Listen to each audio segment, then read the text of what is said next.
Vincent, nous l'avons entendu hier, il était très bien.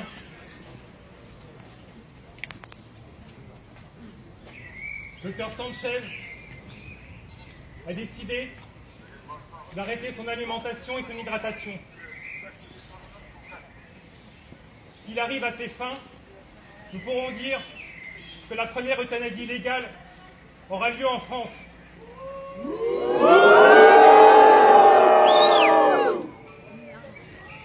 Et tous ceux qui se frottent les mains à voir cette échéance, demain diront, et vous voyez dans quelles conditions il est mort, il faut abroger la loi Leonetti et faire une nouvelle loi.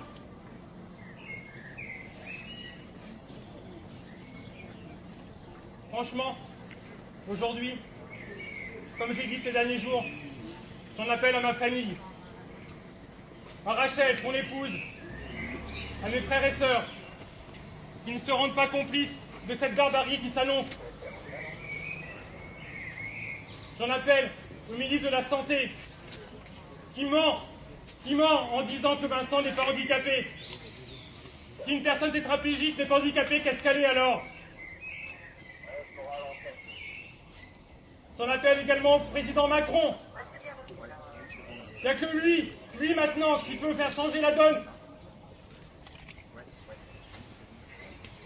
Il s'assied sur les conventions internationales. Il crache au visage de Vincent. J'en appelle également à tous ceux qui ont un pouvoir quelconque pour faire arrêter cette barbarie. C'est vraiment une barbarie. On vous ment en permanence. Vincent n'est branché à aucune machine. Il est seulement alimenté et hydraté comme des milliers de personnes en France.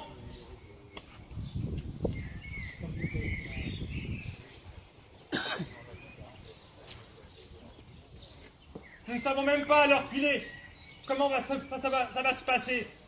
On n'a aucune information.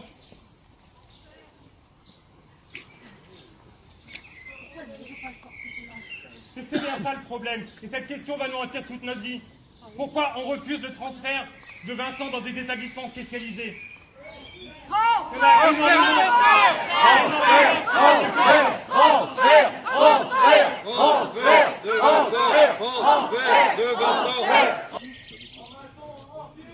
Madame Macron, vous avez des enfants, vous avez des petits-enfants.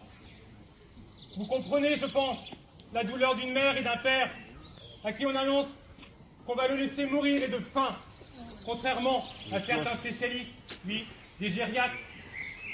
Ce ne sont pas des spécialistes en EVC-EPR. Il y en a plusieurs ici, dans l'assistance, qui nous soutiennent depuis le début.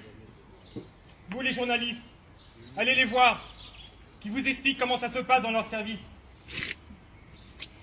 Comment voulez-vous que Vincent, dans un service de soins palliatifs, puisse avoir un projet de vie? C'est un projet de mort. Depuis des années, nous devons présenter notre pièce d'identité à chaque visite. À chaque visite. Dictature! Il est écrit qu'il ne tuera pas. Imposé pour venir le voir. Imposé.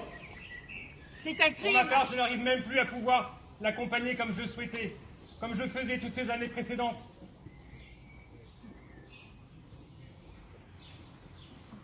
La vie. Aujourd'hui, juridiquement, certainement, on a été certainement au bout, bien que nos avocats, nos formidables avocats, qui se battent. J'essaye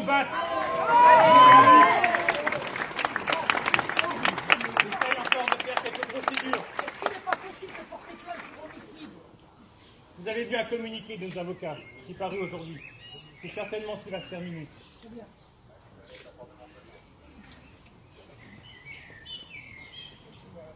Mais le temps pour nous maintenant, c'est à la prière.